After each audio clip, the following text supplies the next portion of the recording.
Hey Taurus, welcome into your general reading for the November 15th full supermoon. Now, this month's full moon is a supermoon because it is closer to the Earth than the regular full moon, which means that its gravitational pull will be stronger than others. It's going to show up like bigger in the sky, brighter in the sky, and because of that, it will have a stronger pull on our psyches as well. Now, this full supermoon also falls in your sign. It is happening in the sign of Taurus. So it's possible that this month, even if you don't usually feel very affected by full moons, it's very possible that this November 15th full supermoon will affect you more so than others have in the past. Before moving into the reading, I do want to remind you that this is a general reading. It's not a one-to-one private reading. If that is something that interests you, then feel free to click on the link to my website down below in the description box where you can book a reading with me if that's something you're interested in. General readings might not resonate for everybody. You might not relate with what is being said, and if that is the case, then that's perfectly okay and normal. Just leave it behind. And do consider looking at the readings for your moon and rising signs. I always find that that is very helpful for me. But if this reading does resonate for you, please consider liking the video, subscribing to my channel, or just sharing amongst your friends or network because I'm relatively new here on the YouTube front of things. I have been reading tarot for a very long time, but just started uploading videos on YouTube. So any help at all, any comments that you want to drop below, anything is appreciated. All right, so first I'm going to go ahead and see how you're showing up around this full moon. I'll see what part of your life is being impacted by its energy, how it's impacting you, as well as any lessons that are coming through for what you're meant to learn around the full moon. Then I'll see how you can best tap into your comfort and your joy around this time. Tensions are running high in the world right now. There's a lot of craziness, a lot of crazy things going on. And I feel like tarot readers, it is our responsibility not only to deliver intense news, but also to remind us of how we can tap into softness and how we can tap back into our joy. Then I'll go ahead and see what your next best steps are. Then we'll look at the oracle cards to see where the situation is just bringing you in the future, what its whole purpose is. And we'll also see what you don't see coming, anything unexpected that might shake things up. How are they showing up? Thank you. Okay, you've got the Moon card and you have got the Ten of Pentacles. Now I'm going to go ahead and grab all of your cards just before I get into any serious explanations. But around the time of the full moon, with this Moon card, of course, you are showing up Ten of Pentacles. That's a really nice energy. That is somebody who's embracing abundance around them, who is around family and friends. You might be celebrating wins. You might be celebrating a goal that you've reached. Either way, let's go ahead and see what else is coming in.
I'll clarify some cards as we go along.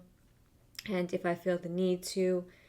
But you are showing up around the full moon, very aware of your wins here. There's a lot of abundance for you. You might be around family, around friends.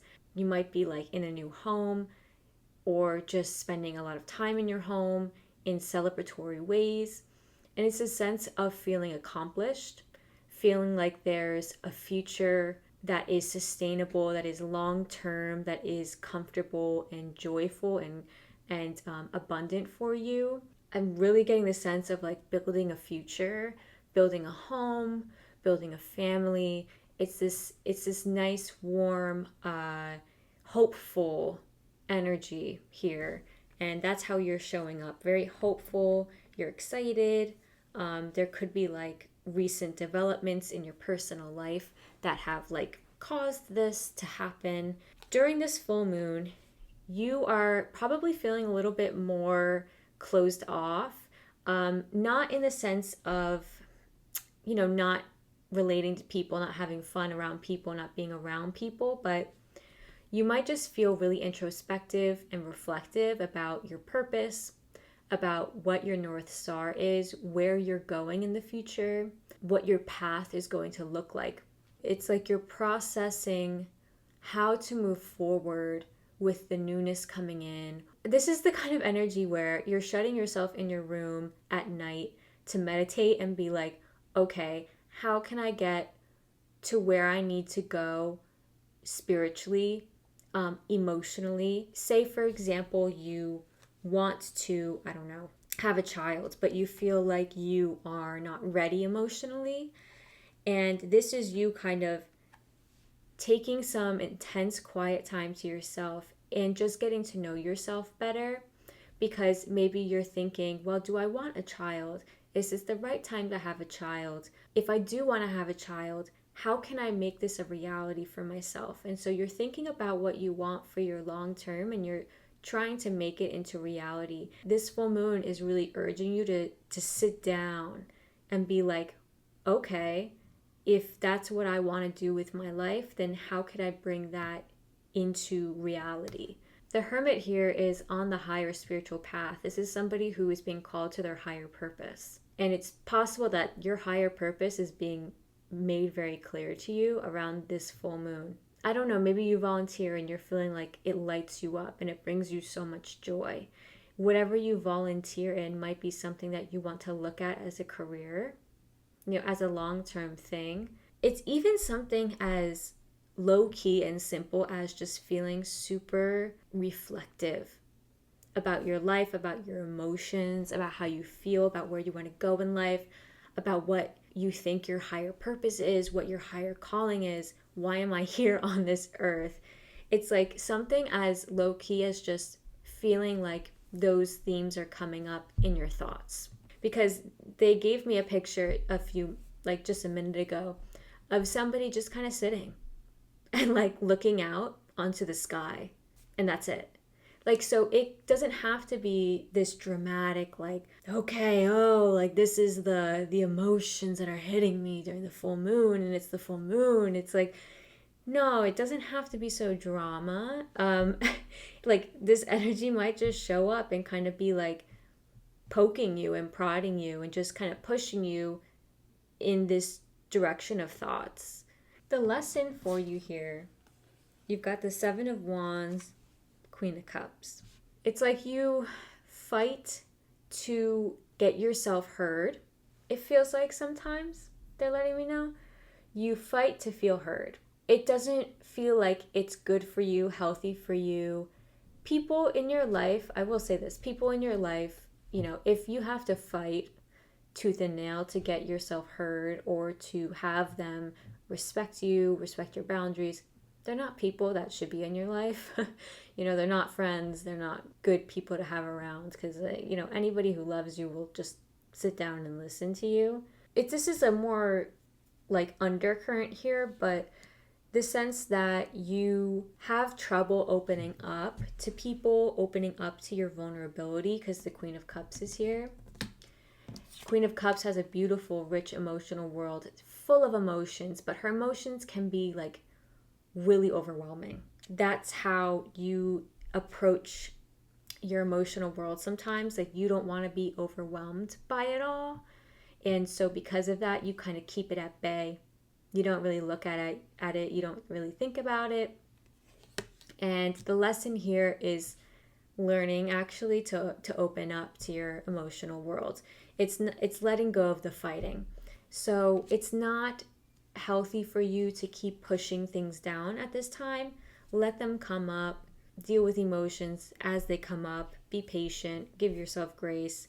Full moons are always kind of tough emotionally for certain people, and your sign is being extra impacted around this full moon. So I'm not surprised to see that as a lesson. I feel like honestly we all could use a little bit more vulnerability. And also here, just coming up, is the sense that there's somebody who likes to fight with their mom.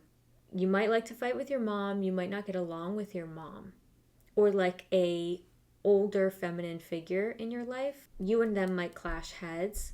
I'm going to pull a card on that situation. I just cut to the Queen of Cups, actually. I just saw the Queen of Cups.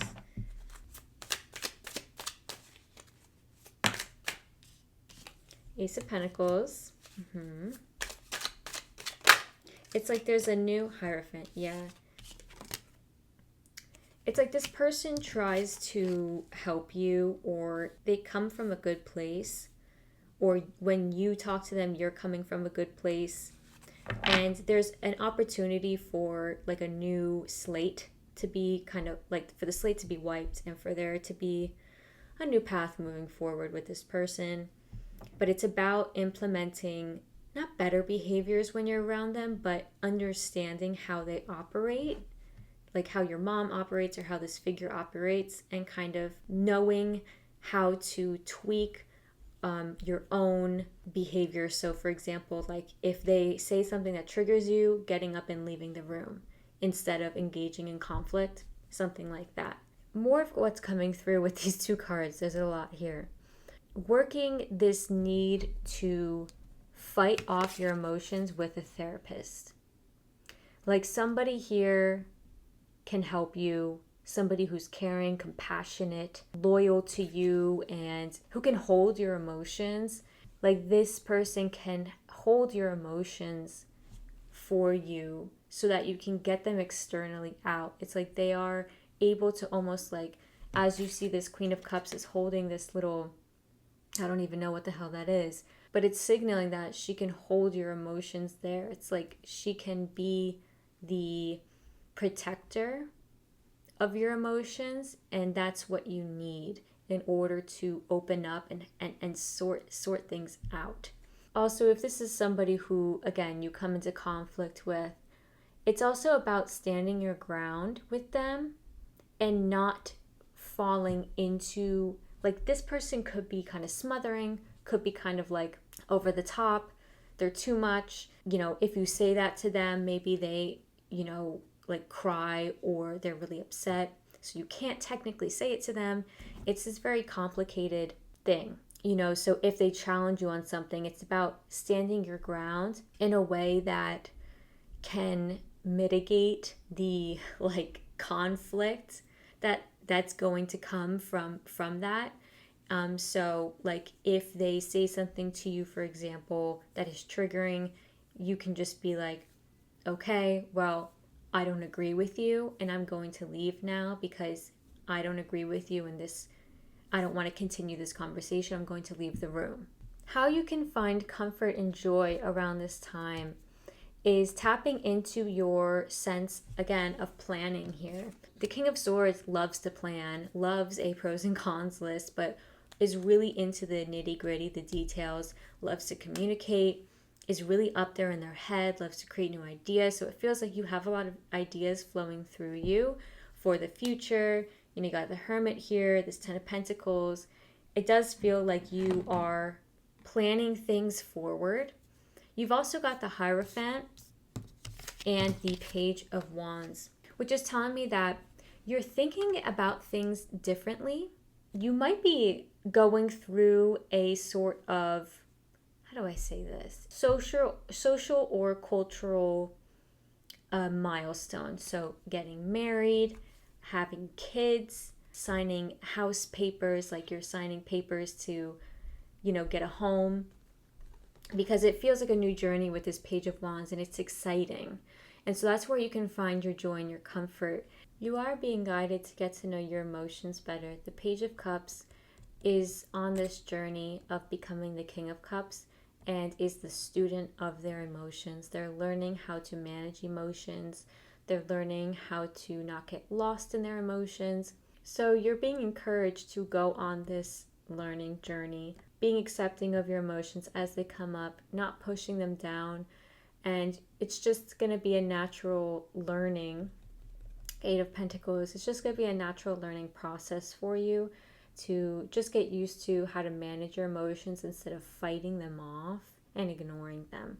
There's a lot of progress here for you. The eights numerically, especially, and the Chariot card here is a 7, but I mean, eights and then a Chariot card, that's about really fast forward movement, forward progress. When you do go on this journey, it's going to happen all really quickly for you. It's going to feel good. It's going to involve a lot of learning about yourself, but it's also going to require you to be dedicated, to be patient, and to show up. There's going to be a lot of benefits from doing so, from maybe talking to a therapist, doing more meditations about like opening your heart, or like meditations around feeling into your body and your emotions. That'll be good for you. It's the sense of the more you do it, the more progress there will be made. Now let's see what you don't see coming around this time.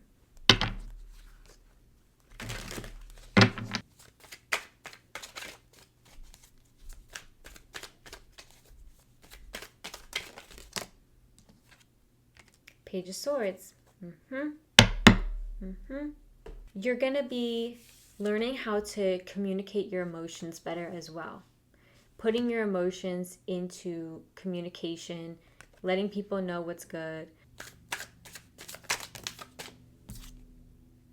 The Five of Pentacles. Okay. There might be feelings coming up. There's the Chariot card again. You might have felt abandoned in the past, lost, rejected. Like these are feelings that have stuck with you for a while, and you might be like learning how to verbalize them. There's that Eight of Pentacles again. It's about learning how to communicate your emotions, especially the really hard ones, the ones that are really sad, and like stories that you have not told about your life that are very hard. Let's grab a Wisdom of Oracle card to see where the situation is bringing you.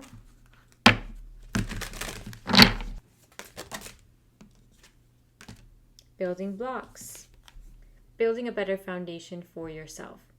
Getting to know yourself better ultimately so that you can create a long-lasting, Ten of Pentacles, a long-lasting, sustainable future where you know yourself very well and your emotions basically won't get in your way. And it feels like you already feel like your emotions get in your way, and it's because you're repressing them. So I'm going to pull another card here.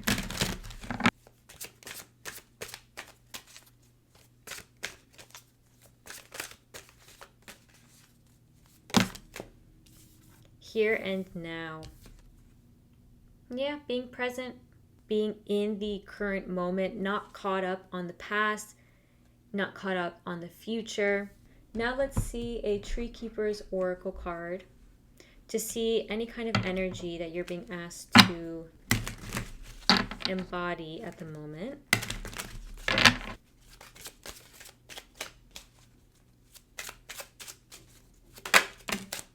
All right, you've got number 8, Keeper of Ease. You've also got a lot of 8s in your reading, so you're making a lot of progress during this full moon. The message is, we weren't raised to work with the ebb and flow of energies. We were raised to determine a course of action, have a goal, and stick to it. The message has always been, if it's challenging, uphill, exhausting, or overwhelming, just keep going. Suffer the hardship because it makes the reward so much sweeter. This has led us to go against our own divine nature, punishing ourselves with struggles that feel uphill and suffocating. But the way of Source is to work with the flow, not against it. Now is the time to turn off the should in your mind.